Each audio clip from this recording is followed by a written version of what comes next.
So I'll enjoy this talk a little bit more than the other two because, in the Westminster, they said I had 10 minutes. And I'm thinking, well, what can I say in 10 minutes? So I had to cut down all my slides and trying to just stick to a few stories. And then in Jersey, they said I had 20 minutes. So I'm thinking, okay, 20 minutes. Okay, we got to, once again, cut down the slides and be focused. I do believe in getting done on time. I do believe in honoring your time. So this is what we're going to do. I'm going to tell you a few stories first, I think. And that is Canada went through a lot of euthanasia debate. So I've been doing this since 1999 full time. But you have to think that we had cases in the early 90s in Canada already. We had, I'm not going to go into all the different ones. But in 1993, there was a case of a man who killed his daughter with cerebral palsy. And that was going through the courts. And it became a really focal point. It did actually really engage the disability community because this man said he did so out of force majeure. He said, I had no choice but to kill her. She had cerebral palsy, but there's a lot to it. Nonetheless, he did get convicted. But the attitude of that court case and what happened in the media and all that issue around it is what really developed into the whole euthanasia debate in Canada. We had euthanasia legislation that was voted on in 2010, and it was defeated overwhelmingly by 228 to 59. And after that, the people who were part of that euthanasia lobby who wanted it legalized, they decided Parliament would never legalize in Canada, so we got to go through the courts. And that's what led to where we are today. The law today was based on a court decision called the Carter decision, and I'm not going to go too much into it. I can say that, in fact, the Carter decision has a mystique about it. If you're listening to the people from the euthanasia lobby, they would tell you there's a right to euthanasia in Canada. In fact, there is no right to euthanasia in Canada. There's just a couple of key legal minds who've interpreted Carter to say there's a right to euthanasia, but the decision says that nowhere. There's nowhere where it says that. So they just figured by saying it, then people would believe it. It has a lot to do with this whole euthanasia issue. I think that a lot of the issues that we deal with in euthanasia are like the big lie. If you say it enough, people will believe it to be true. And that's what we have in a lot of this situation. Many people view euthanasia-assisted suicide within the paradigm of suicide, meaning that it's a negative act. I certainly always react very negatively to any story about suicide because when I was young, one of my friends died by suicide. And so it always affects me, even right as I'm saying it, it affects me. But they see it as a personal act, right? They see it as a personal act. My body, my choice, right? They justify it based on the idea that these people are dying anyway. They say they're dying anyway. All we're doing is reducing their time of suffering. They'll even say, this would only be like maybe a few weeks of their life type thing. And but when Canada legalized euthanasia in June of 2016, just to make it very clear, we called it medical aid in dying to make you feel better about it. They came up, they were debating terminology for a while, and they were going to call it aid in dying. They were going to call it assisted death. But they came up with this term medical aid in dying because the polling showed that had the most favorable response. So now they're always referring to it as medical aid in dying. But this is the term that you'll hear, I'm sure, in Ireland now too, because they know it's very favorable. Everybody wants medical aid in dying. That doesn't mean they want to be killed. We oppose euthanasia. Why? Well, essentially, we oppose it firstly because it's an act of killing another person. It's done by lethal injection or by a drip. It is the intention to kill, and it's the act of killing. That's what it is. You can call it what you want. You could say that's, they say to me, Alex, it's not killing, it's made, medical aid in dying. And I say, well, what is the act? And on top of it, how did we legalize euthanasia in Canada? We created an exception in the criminal code. So if you look in the criminal code under homicide, you're going to notice I'm not allowed to kill you. But there's an exception to the criminal code, and that's called our euthanasia, our medical aid in dying law. So it's an exception to the criminal code. So even the criminal code recognizes it as homicide, but it's an exception to homicide. Assisted suicide is a little different. So let me explain the difference very quickly to you. In the case of euthanasia, the doctor would actually be doing the act. They are causing your death, whether it's an injection or giving you the inserting the through a drip type thing. But the fact of it is it's an act done by the physician, or in Canada, nurse practitioners can do it too. And so therefore it would be seen, if it weren't legal, it would be considered an act of homicide. Assisted suicide is providing those lethal drugs, but the person has to do it themselves. So it's not the intention of the act that changes, because the intention is to cause death, and that is the same thing no matter what. It's not the outcome, death being the outcome. The difference is in how it's carried out. Okay? One is carried out by the person doing it themselves, but they are being assisted, meaning they've been prescribed and given the drugs. In the case of the assistance, usually the person who's involved with the assisted suicide is someone from the assisted suicide lobby, just so you know. Very few of these deaths are actually done alone. But in the case of assisted suicide, if you look at the Oregon data, rarely is the doctor actually there. But of course, with euthanasia, the doctor or nurse practitioner have to be there because they're the ones doing the act, right? The big question for me is, why do people ask for it? I think that's the essential question. You know, we could talk all day about, what they're permitting, how that has grown, what's going on. I think the essential question is, why do people ask for it?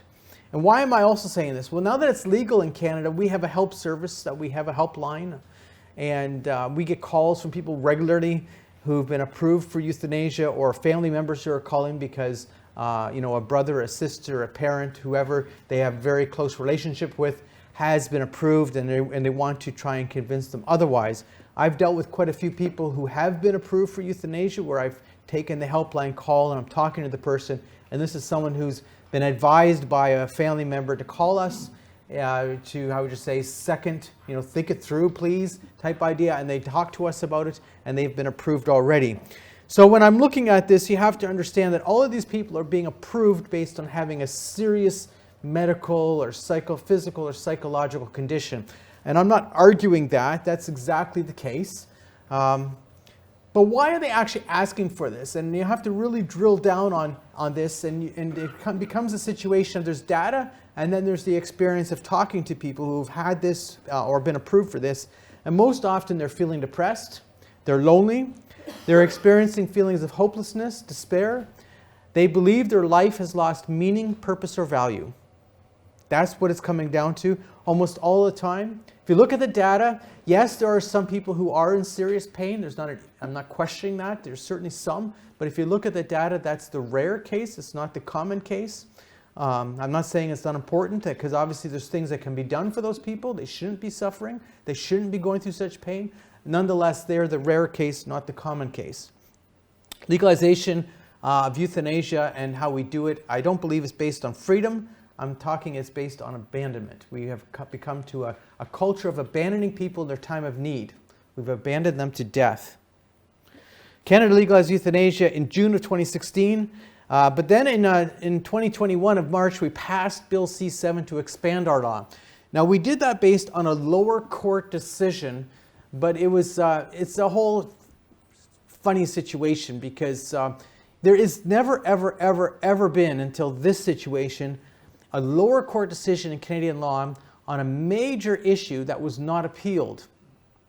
Anything dealing with like something serious, it's always appealed to the higher court, because they want to assure that they have a decision which is correct, right? In this case, of course, the government supported the lower court decision in Quebec, and they did not appeal it. So they said that we have to remove the terminal illness requirement from our law.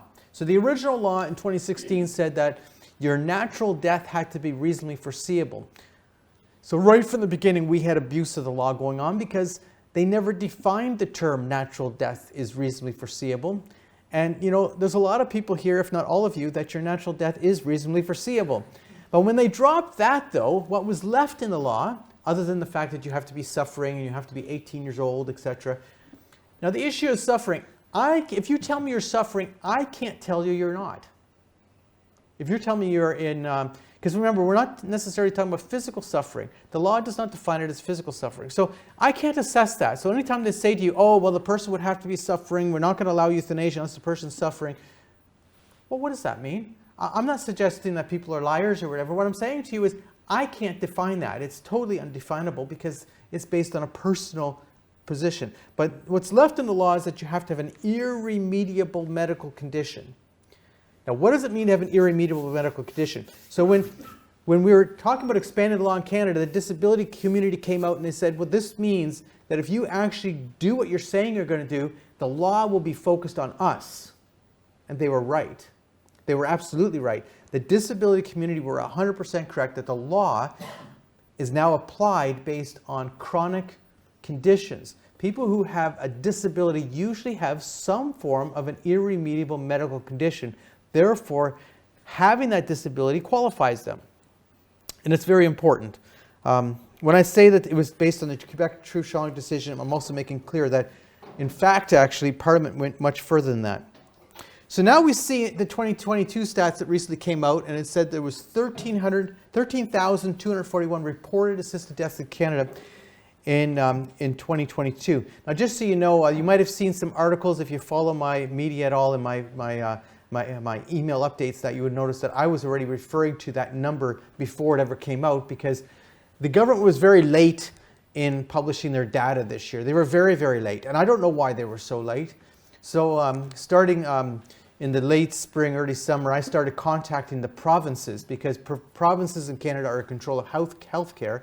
Therefore, the data was collected by the provinces and then sent to the federal government for the report. Well, I had almost all the data myself already, because I had received it. So I was already reporting on that. You might have seen articles. I don't know if you did. If you follow it, you would have seen them. But anyway, you see that we've had basically a 30% increase every year. Now I put down the 2018 data but of course we started in 2016. The data is the data, but you see this constant increase. But on top of it, let's drill down further. In the Ontario data, now I get the Ontario data on a monthly basis. So as of the end of 2022, there have been 13,729 reported assisted deaths in Ontario from legalization to the end of 2022. 3 of those were assisted suicide and the rest were all euthanasia. Now I think that's significant and important, because when you legalize a model with both euthanasia and assisted suicide, you get euthanasia. Now why is that? Well, first of all, euthanasia is, whether I like it or not, it's a how would you say, an easier thing for someone to have done to them.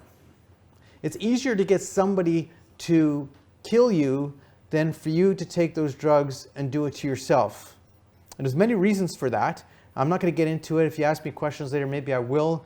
But it's the whole basis of the will to live in the person is one reason. But the second reason, of course, is how the drugs work, etc. It's easier to have someone do it to you. So essentially, we have almost all homicide deaths and a few assisted suicide deaths is what we get. But in 2022, we saw a massive increase. In Quebec, 55% increase.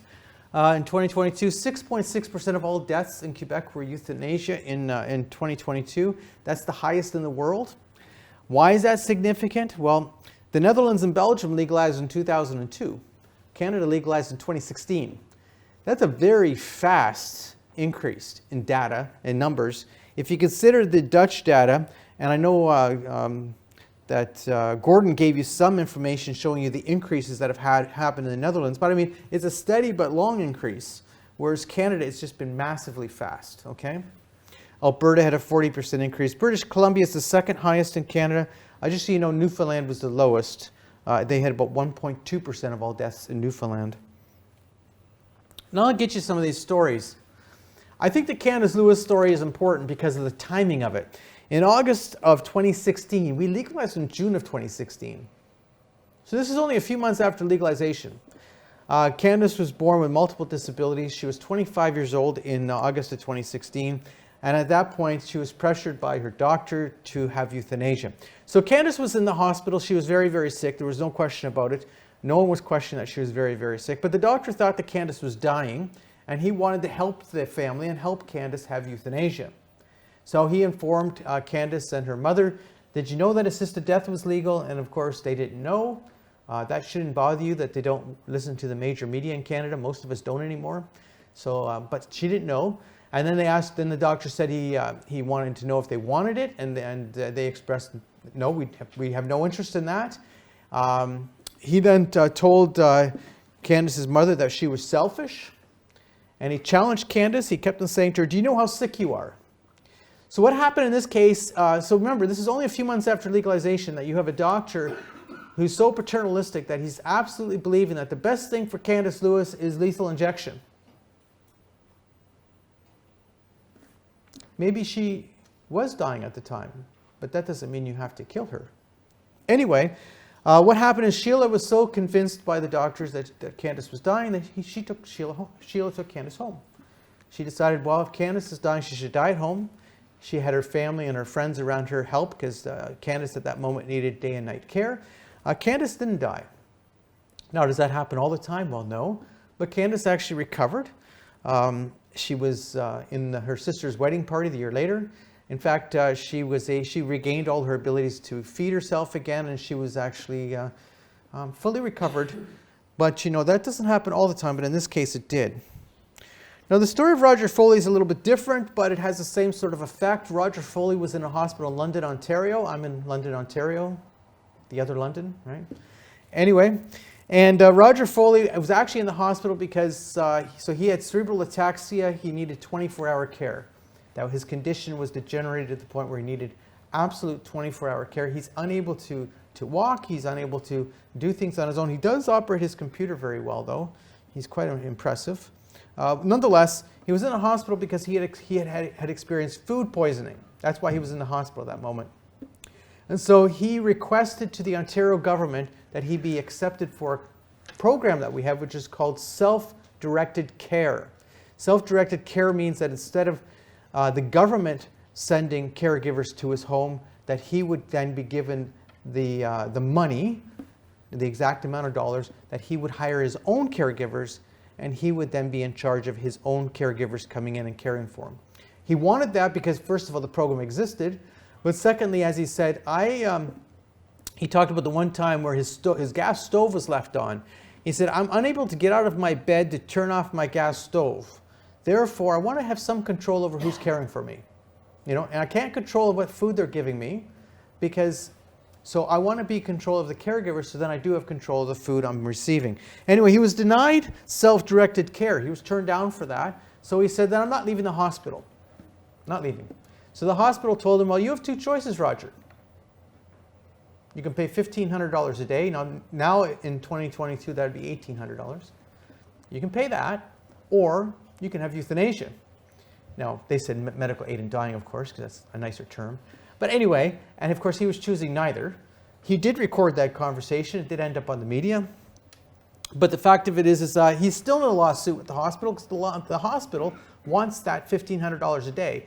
In the end, he was approved for self-directed care, and he's still alive today, and he's got 24-hour caregivers because there's nothing else he can do, right?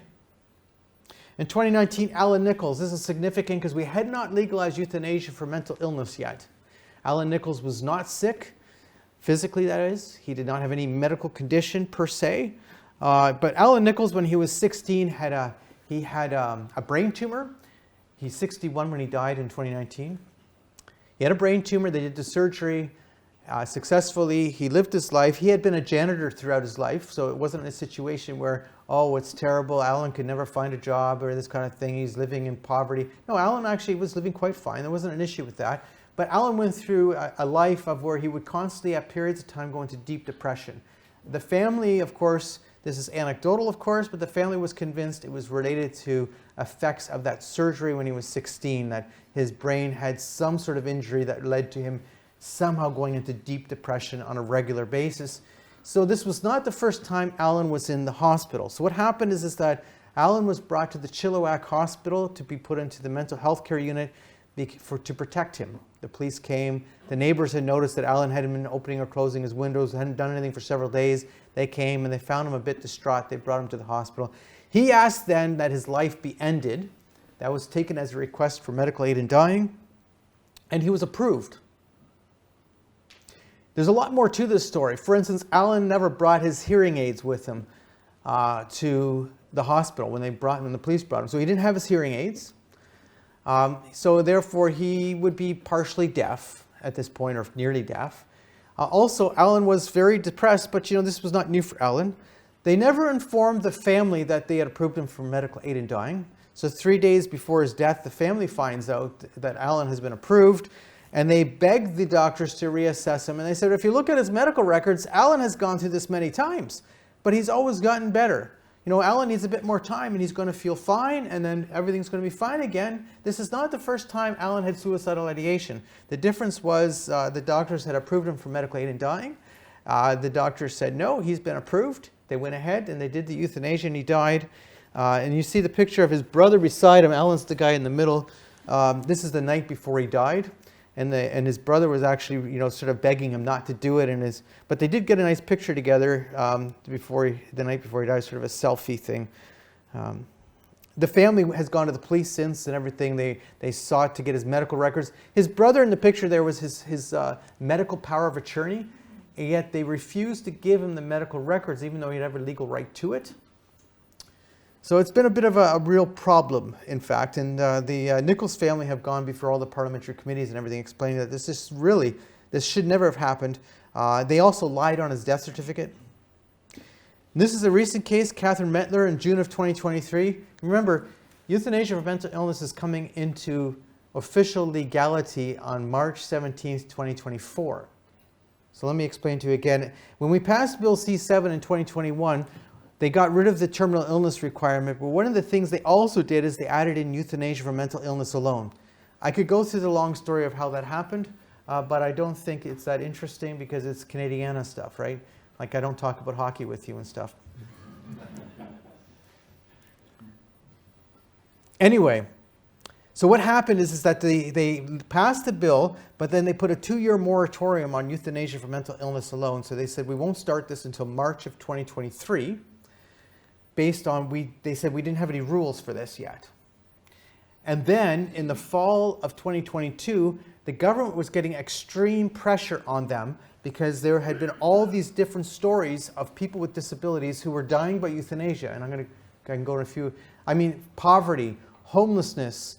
You know, you start naming these stories, and this is what they were experiencing.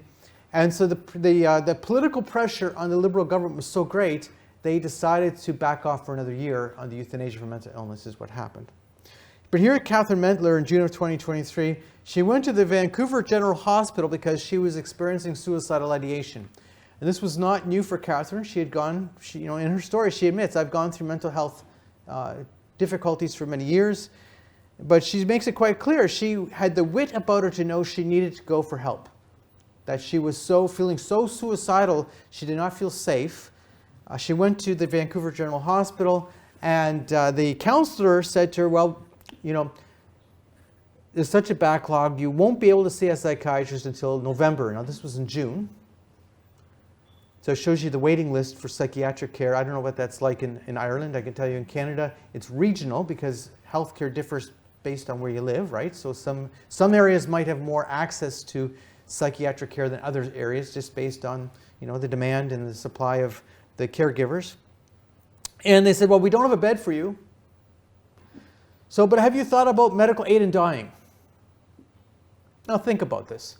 You can't actually make this up. I don't know if any of you ever saw any Monty Python stuff or if I'm going over but I mean, you can't make this stuff up. Like there's like a, you know, you could see a Monty Python sketch like this. Someone coming in who's, you know, suicidal, and the person says, have you thought about euthanasia? You know, and she was just shocked by that. You know, like Catherine was like, I'm coming here for help because I don't want to die, and you're asking me, have I thought about, you know, medical aid in dying, all right? It was actually worse than that. If you actually read the news articles, like I blogged them and reproduced it all so you could actually link to it with the original articles. And there was the CTV news story was quite interesting too about her. But she made it very clear that the counselor also said to her, you know, I had a similar case like this, you know, recently, and this woman came in here and similar, she was very suicidal, and I felt so sorry for her. I was so relieved when I heard that she died of drowning. Now imagine telling this to someone who's going through suicidal ideation. Like you're shaking your head because you know exactly what I'm saying. Someone's going through suicidal ideation and your counselor mentions to you about drowning. They don't need that suggestion when they're going through this. But you can see the normalization of what's happened here. This is another case also out of British Columbia. You know, British Columbia is pretty bad. It's it's got a very strong push for this. Anyway, the family of Joan Rowaway. Joan had cancer. Now, Joan has passed away since this, but this was a story in the media. Joan had cancer. Her oncologist had told her that there was nothing more they could do for her. That's not an issue. Obviously, they had a discussion about it. In that discussion, the issue of medical aid in dying came up. Joan is very clear. She never asked for MAID. She never asked for it. The doctor approved her for MAID. In that discussion, the doctor, ticked off the boxes. Now that would be very easy because in this case, Joan was told there's no further medical treatment, so there was no really need for an assessment. This is a woman with cancer who's going to be approaching death within a certain, maybe undetermined time, but nonetheless. So she's living with her family. That's her daughter and her son-in-law. She's living at their house, and what happened is the Fraser Health authorities contacted the family saying, well, we're coming to pick up Joan because her MAID has been scheduled. And the family's like, no, Joan actually doesn't believe in MAID, euthanasia, and Joan's never asked for MAID. Instead, what they did is they sent two people over to the house to go get Joan, and they were accusing the family that they were denying Joan her right to die. So they come to the house, and the family refuses to let them in. Then the Fraser Health Authority was smart enough to send someone who was, a bit more conciliatory, who actually came over and wanted to talk to Joan, and then asked Joan, did you want medical aid in dying? And Joan said, no, don't want medical aid in dying. But you think about this, you can't make this stuff up. Obviously, in the story, Joan admits very clearly that the discussion about medical aid in dying, euthanasia, came up during that discussion about no further medical treatment is possible for you. Like, it's not going to help you. But as she's very clear also, she never asked for it. Okay? Never asked for it. And then they come to your house. Okay, the case is about MCS. Now, the other side has actually played with this a lot. So this happened in February of 2022 that the media reported this case of a 51-year-old woman. She was living in social housing. She had MCS, multiple chemical sensitivities. So you can imagine the difficulty with living in one of the social housing units in Toronto and having MCS. Because if you're living in a big apartment complex with other people who are all on low income, well, obviously speaking, there's going to be certain smells. There's people using cleaning fluids. You have small units, and there's lots of them there. So you've got a lot of people living in a small area. She made it very clear that she wasn't even able to get out of her apartment. That's how bad her MCS was, her multiple chemical sensitivities. So she was approved for euthanasia. She died in February of 2022. Now the other side would tell you, they'll say, Alex is lying to you. That woman, she actually thanked her doctor. She sent a letter thanking her doctor for approving her for euthanasia. I'm not questioning if the woman wanted it. I'm questioning why did they approve her? The 31-year-old. So what happened is in February 2022, there was media articles. This woman had died. All she had was MCS. And then we had just a couple weeks afterwards, the media article about the 31-year-old who was now approved for euthanasia.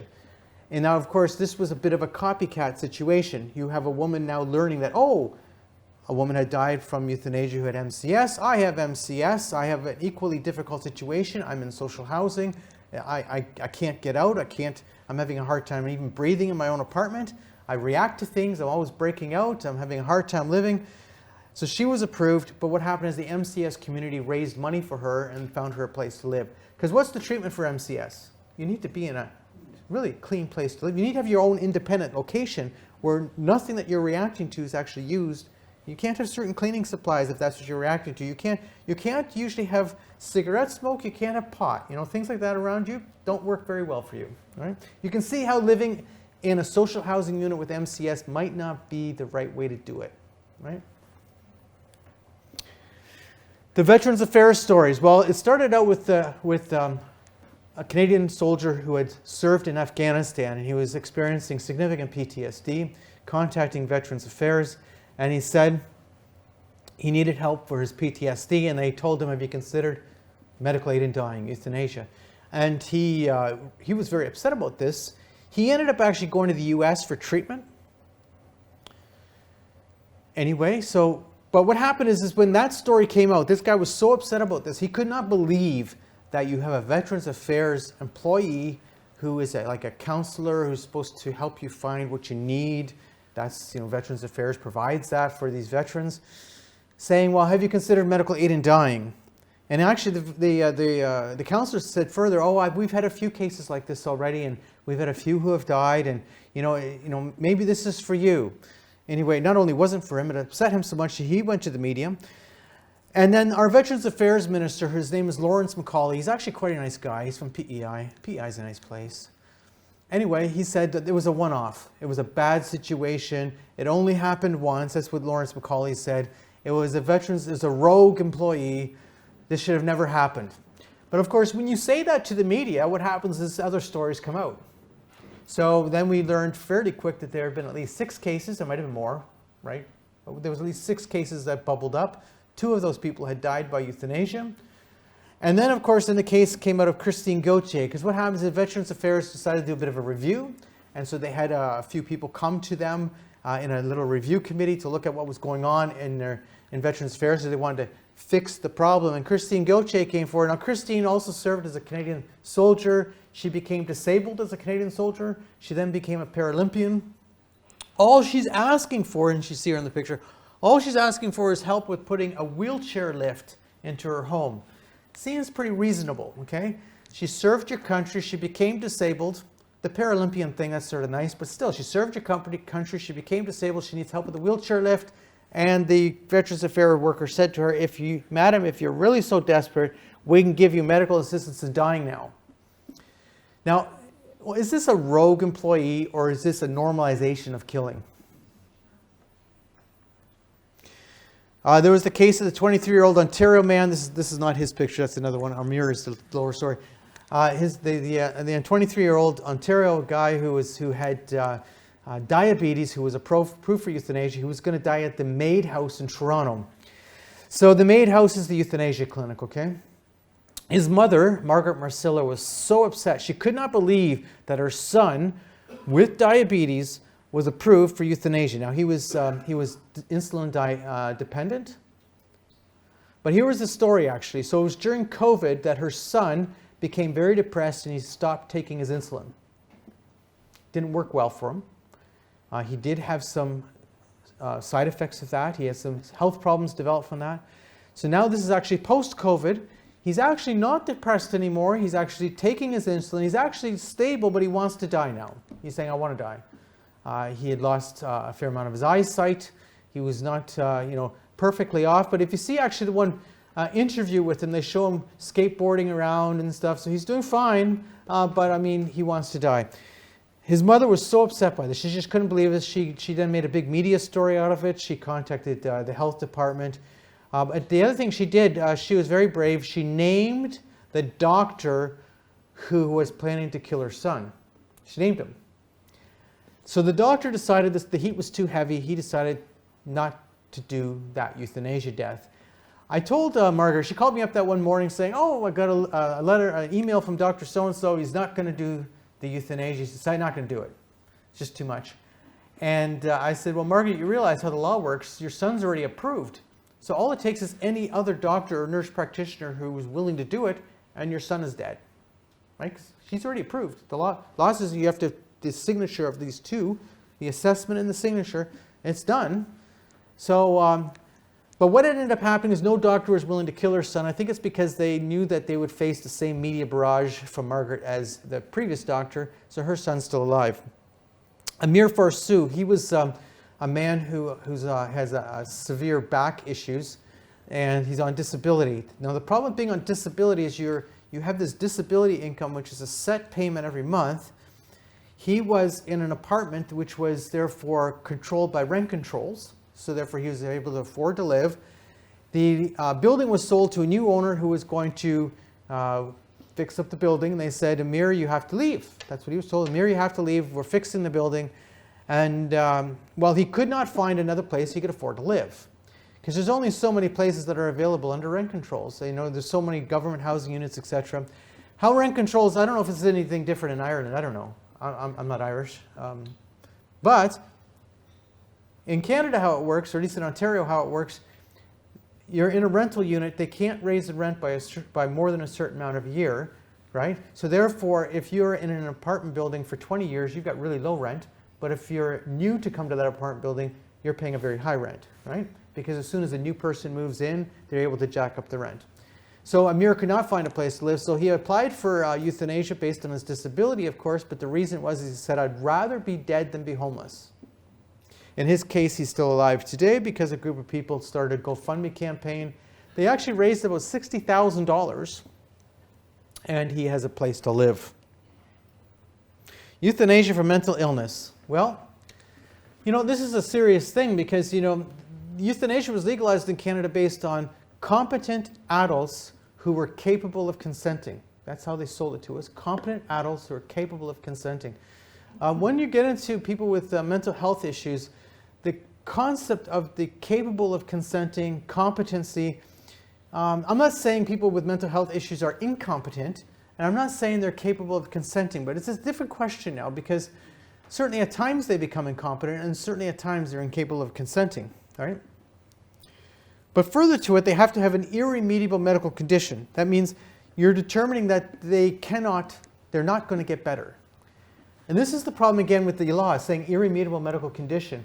If you have a disability, it's not like you have a disease that you might get better from or you might not get better from. That's just how you are. You have that disability. You have an irremediable medical condition. Now, these people aren't saying, I want to die because I'm disabled. They're saying, I cannot live this way anymore, right?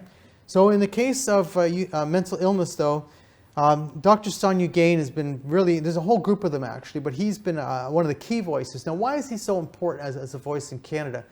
He's not opposed to euthanasia, when we legalized in Canada, he was the head of the euthanasia committee at the Sunnybrook Hospital. He was not opposed to it. He's just opposed to euthanasia for mental illness. But also, he says it's impossible to predict whether mental illness conditions are irremediable. And I think that's correct. He says it's impossible for me to know which of my patients will get better and which ones will not get better. And you hear a lot of our key psychiatrists in Canada talking about that, where they say, when you get some really bad cases, sometimes you're thinking, I don't know if this person's ever going to get better. And yet they do get better. And there's other ones who seem to be actually not so bad off. They have certain issues, etc., that they need dealing with, and they seem to never get better. But he says you cannot predict it. Dr. John Mayer, he's actually the head of, he runs a bioethics journal, just so you know, on psychiatry. It's called, I believe it's called the Psychiatric Times or something he runs. He's the editor of it. And he told CTV News, allowing medical assistance in dying solely because of a mental illness doesn't take into effect that those suffering from severe mental illness may not be capable of making the best decisions for themselves. I don't know, it's pretty motherhood and apple pie. But, think about this. First of all, as you can say, I'm opposed to killing people, so I'm opposed to euthanasia for any reason. But when we start getting into these issues around mental illness, it starts becoming, you start wondering, what is this really all about now? What is this really all about? Is this about freedom, choice, and autonomy? Right? Then he said, Dr. John Mayer. Now, there's another interesting thing about John Mayer.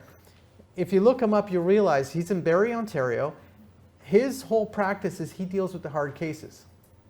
So let's say you're a psychiatrist and you're in Toronto and you've got someone who just seems to have a really hard case and you're not sure how to help this person get better.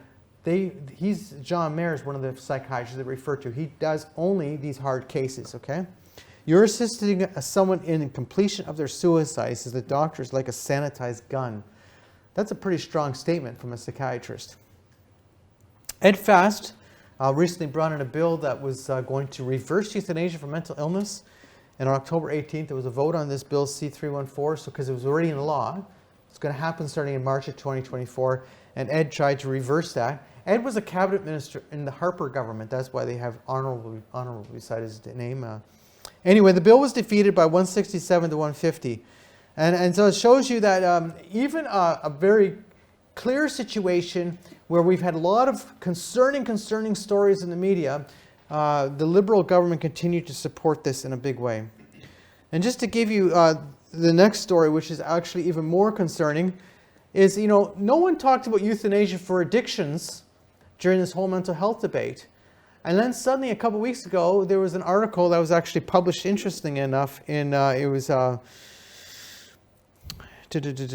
write it down? Anyway, the point of it is that just a few weeks ago in Victoria, BC, the government sponsored a conference for, psychiatrists and medical caregivers on euthanasia for mental illness. And one of the topics was euthanasia for addictions.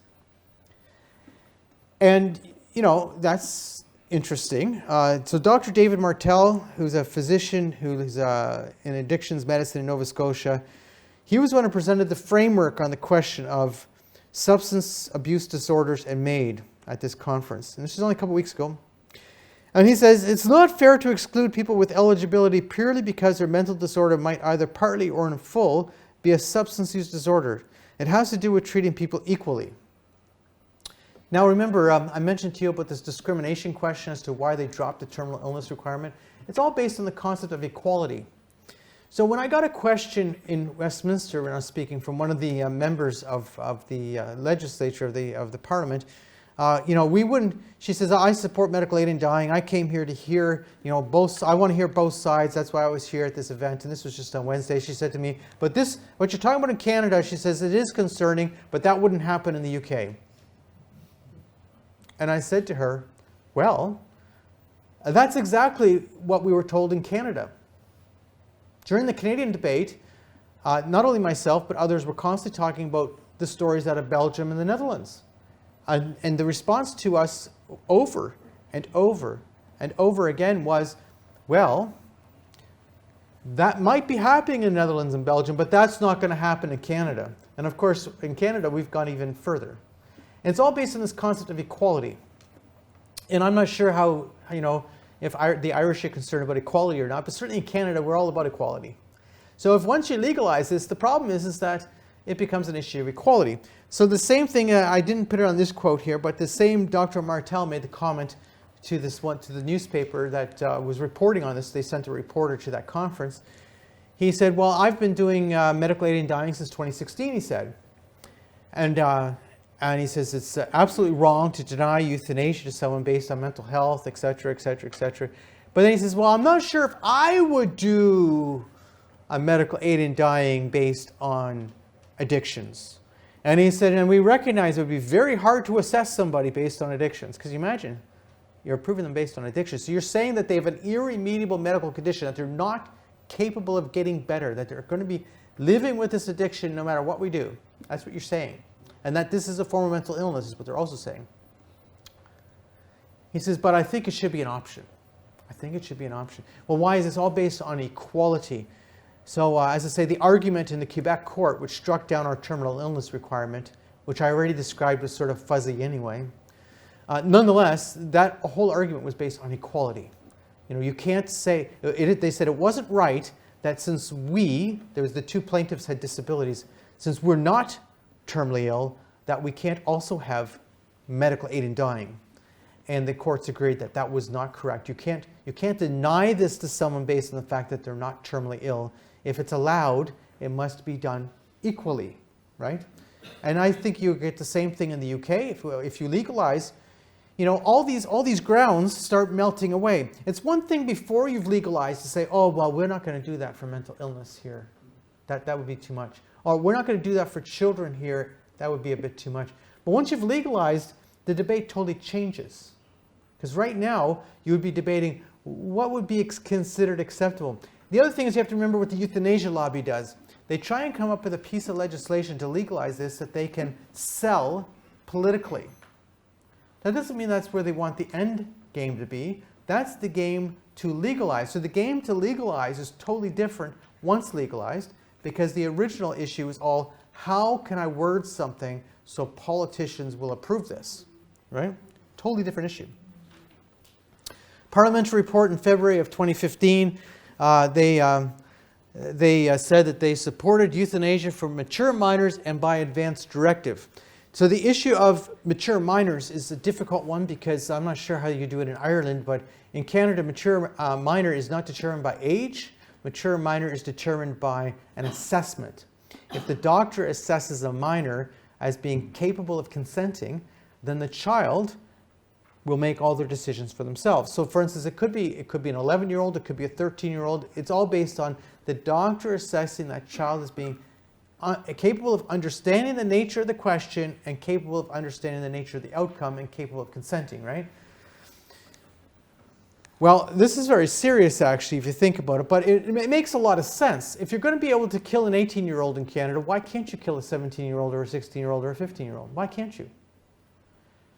It's one thing before you've legalized it to say, well, we're going to just have no age limit. It's another thing, because it's easier to sell competent adult capable of consenting. It's easier to sell that over, we're just going to do this based on whatever reason comes together. But both of those issues really change the concept of consent. So the issue by advanced request would mean that me as a 55-year-old could put into a document that I signed saying that if I had this medical condition and I became incompetent, I would want euthanasia anyway. And then what would happen is the person who's in charge of my medical decision making would be able to go ahead and say, please kill Alex, because he wrote it down and he signed the document, right? Well, that's a totally different issue of consent than the consent I would be making when I'm in that situation, isn't it? Parliamentary Committee on MAID, while examining the issue of euthanasia for mature minors, they heard from the Quebec College of Physicians that they not only support euthanasia for mature minors, they think that we have to extend that to newborns. So we're talking about newborns, children with significant disabilities, etc. You're talking about basically the Groningen Protocol, right? That's what they have in the Netherlands. That's essentially what they're talking about. But I put down here, okay, Abel is pictured in the right. Why? Well, Abel was a story out of Quebec of a mother. Now, Abel was 4 years old in the story, and the mother went to the Quebec media and made it very clear that she wanted euthanasia for her son. Okay, he did have a severe condition, no question about it, but she wanted euthanasia for her son. And I think that might be one of the reasons why the Quebec physicians have gone all out into this concept of infanticide. But of course, I write down life unworthy of life for a reason, and I think I don't have to worry about it because the word eugenics has already been used. And this is a very eugenic concept, that we're going to eliminate certain lives right off the bat. Remember, Abel was not capable of asking for it or consenting. I'm not saying consent or asking should be the be-all and the end-all as to whether someone can kill me or not, but obviously these are different issues, aren't they? So euthanasia is sold to the culture based on this concept of personal autonomy, my choice. They say it's my body, my choice. I get this question all the time, Alex, why should it matter to you what somebody else does with their body? Well, in fact, that's a fallacy argument. Euthanasia is done by someone actually killing me. That's how it works. You can call it anything you want. You can, you call it medical aid in dying. You can call it, compassionate death. You can get whatever name you want to put on it, but what actually is it? What is it? It's killing, yeah. But someone's actually killing you. So this concept of autonomy doesn't work in the same way. Like suicide, I'm not saying suicide is ever a good idea or a good thing ever. Don't get me wrong, but it could be an autonomous act. It's possible. But euthanasia is not an autonomous act. It's someone killing you. And we're told that assisted suicide is for people who are suffering and nearing death. Is it always about people suffering and nearing death? The answer is no. We're told that assisted suicide it's not a form of suicide, they say. It's not suicide. Why? They say that because the person in assisted suicide or euthanasia is rationally choosing to die. Is this true? No. They're not all rationally choosing to die at all. It's not true at all. All these points are either philosophically wrong or usually not the case. Remember, the sales approach to euthanasia is all about freedom, choice, and autonomy. We all want freedom. We all want choice. We all want autonomy, right? Therefore, it's just a wonderful thing, they say. Why do people ask for euthanasia? Well, essentially, my experience and the data shows that I'm correct. That most of these people, yes, they're going through a difficult health condition, whether that be physical or psychological. I'm not in any way going to deny that. That's absolutely true. And remember, when I talk about difficult health decisions, what might be difficult for you might actually not be so difficult for me, meaning we're all different, aren't we? My tolerance level might be totally different than yours. I can't judge it, is what I'm saying. Nonetheless, this is what they're going through. And they're feeling depressed often, lonely. They feel that their life lacks meaning, purpose, or value.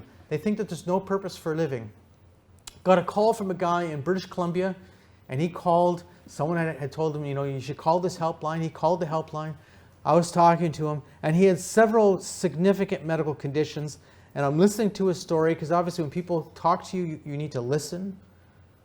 They don't call you so you can tell them off or you can tell them whatever. No, it's not about me, it's about that person. So you're listening. And he's telling me these things. First of all, my actual feeling was that he wasn't properly cared for, because it just seemed like there was just too many factors here. But I was emotionally moved.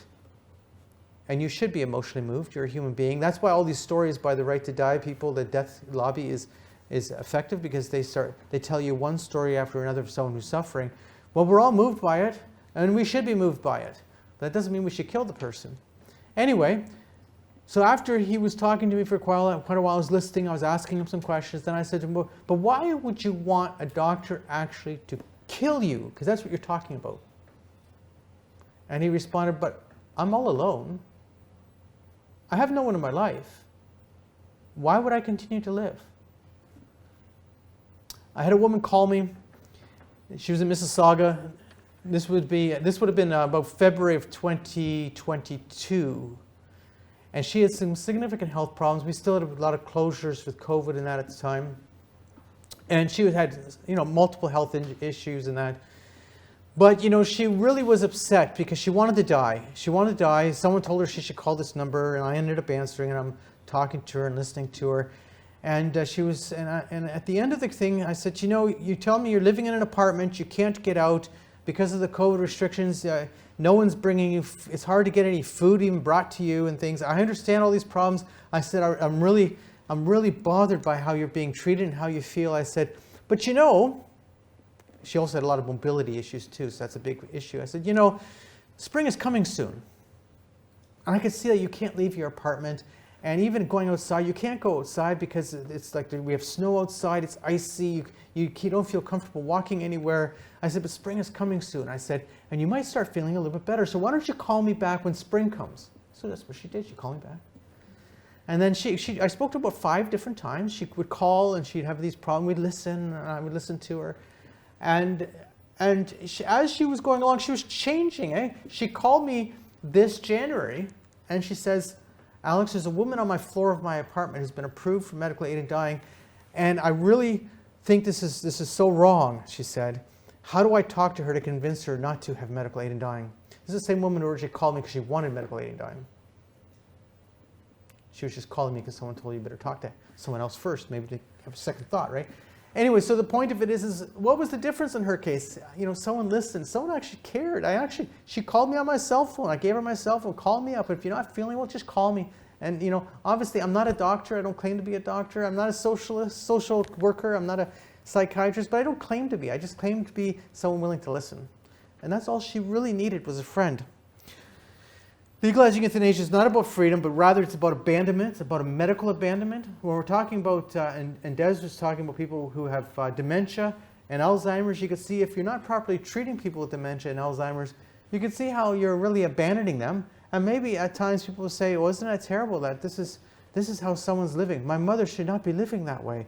And actually maybe the response is, I agree, she shouldn't be living that way. Why don't we do something different and make sure they have a better life? These are deaths of despair. The culture of abandonment is associated with euthanasia. It can be changed by caring. And I've shown this over and over again. We have a thing that we do now called compassionate community care. There's so many lonely people. It's unbelievable how many lonely people we have in our culture. And I don't think Canada's any different than Ireland. We have so many lonely people. It's unbelievable.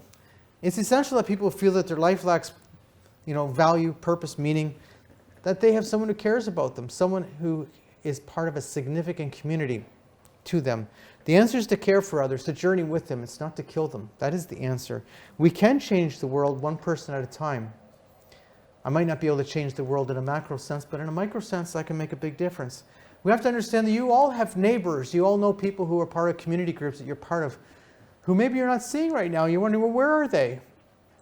When I first moved to the mighty metropolis of Glencoe, Ontario, yes, Glencoe, Ontario was named after Glencoe, Scotland.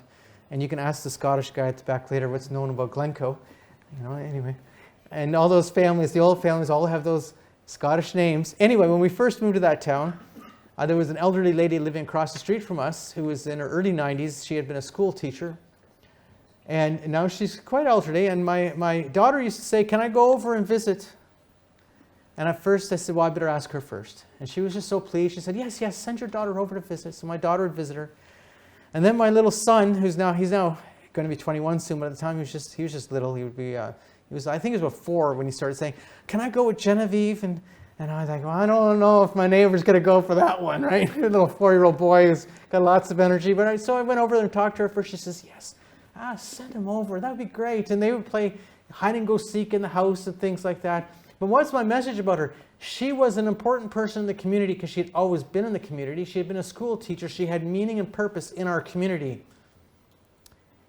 And it was actually very important that she was interconnected, not only with my kids, but the community in general. She was not lonely. Euthanasia is a threat to my life. Why? Because it's normal. I don't know. I don't have a clock in front of me, guys. Am I going overboard? We're fine. We're good. The food's ready. Oh, and it is. Oh, I have gone over. So I'm going to finish up here.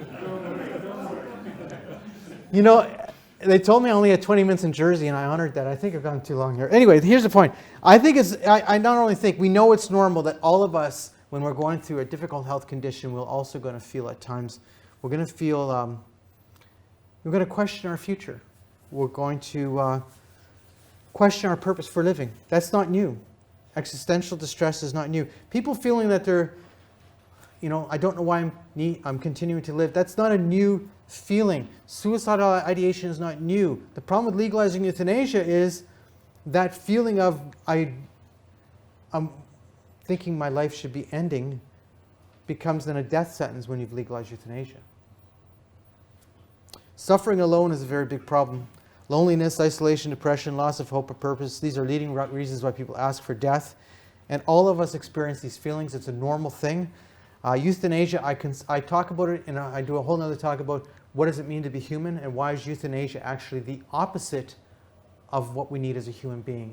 It undermines our humanity. It turns things upside down. We're all affected by the legalization of euthanasia. If you legalize this, you will all be affected by it, because we all have these similar feelings and emotions. When people in Canada say, how come even people going to churches are dying by euthanasia? And the reason is because they're human. They're human. Cultural loneliness affects our health. It affects our quality of life. It's a threat to our life. We must focus on visiting and caring for others. We're told that people ask for euthanasia. Why? We're told it's about pain and suffering. Now, for some people, there is pain and suffering. There's no question about it. But the data suggests that these are not the key reasons at all. Even when they're talking about suffering, it's often fear of future suffering that is the greater issue. Most people ask for death because they're in a difficult time in their life. They're feeling lonely, depressed, socially isolated. They've lost hope and purpose. These are social questions. And the reason you can't ever legalize this is because there is only one line in the sand. You can't create a new line in the sand. It's not possible. Any other new line in the sand is going to be based on inequality. Okay? So like the Netherlands and Belgium, Canada is debating the expansion of euthanasia to children, incompetent people, by advance request. People with Alzheimer's, dementia, we're talking about that. Why do you think they want to have euthanasia by advanced request? Because they don't want people with Alzheimer's and dementia not to have the option of euthanasia. People with mental illness. There's only one clear line in the sand, and that is no killing. Once killing is considered an acceptable solution, the only remaining question is who can kill and for what reasons?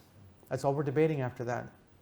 And all these limits, they don't make sense anymore. Before legalization, all the debate around should they be 18? Should they be mentally competent? Should there be mental illness? Should there be psychological distress? Should there be this? These are all debates that were going on and on and on, and yet the fact of it is once it's legal, those debates are all about, is it right not to allow? And there's my information. Now I have a few things at the back. You guys can grab my pamphlet. It's called Canada's MAID Program Has Gone Mad. Okay, I've got my latest newsletter at the back. I've got this little thing saying 5 reasons to oppose euthanasia and assisted suicide. Well, there's more than 5 reasons. I just came up with 5 for the pamphlet. Caring Not Killing is a good little pamphlet. I do have a card at the back that says do not kill me, and you can sign it and have a witness sign it and date. And I think that makes it a semi-legal document.